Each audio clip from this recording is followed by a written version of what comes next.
લોકશાહી તમને અને મને ખબર છે કે વર્તમાન ગુજરાતમાં લોકશાહી ઉપર આ સરકાર આ ભાજપ કરવત ફેરવી રહી છે અને એ પાપી કરવતના ભાગરૂપે સાચો સેવક સાચો નેતા આદિવાસી સમાજનું ઘરેણું ચૈતર વસાવાને ખોટી રીતે ફસાવીને જે જેલમાં નાખવાના પ્રયત્નો થયા છે।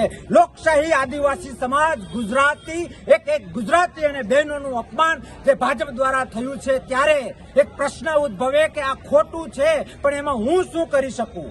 તમને દરેક ગુજરાતીને દરેક ભારતીયને દરેક આદિવાસી ભાઈ અને બહેનને બે હાથ અને ત્રીજું માથું જોડીને વિનંતી કરું છું કે તમારા રાષ્ટ્રને તમારા વિસ્તારને તમારા સમાજને જો પ્રેમ કરતા હો ચૈતર વસાવા જેવા મર્દના દીકરા લોકશાહીના રક્ષણ કરનાર યુવાનને જો તમે પ્રેમ કરતા હો તો એને સપોર્ટ આપવા માટે આગામી 7 જાન્યુઆરી 2024 નેત્રંગ ભરૂચ જિલ્લાના નેત્રંગે તમારા ખોડિયાને હાજર રાખજો। તમારી જાત ભાઈબંધ દોસ્તારોને લઈને ત્યાં રહેજો, બાકી આ બીજેપી લોકશાહીને કચડી નાખશે।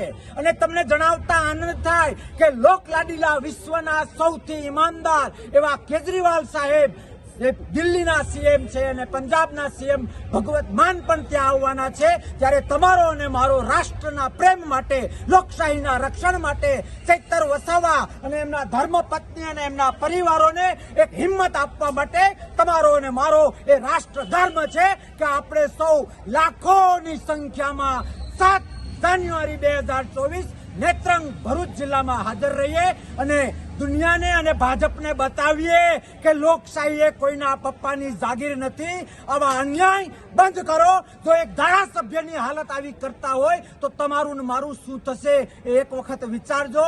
અને 7 તારીખે લાખોની સંખ્યામાં નેત્રંગ આવવા માટે બે હાથ અને ત્રીજું માથું જોડીને આમંત્રણ આપું છું, વિનંતી કરું છું। ભારત માતા કી જય।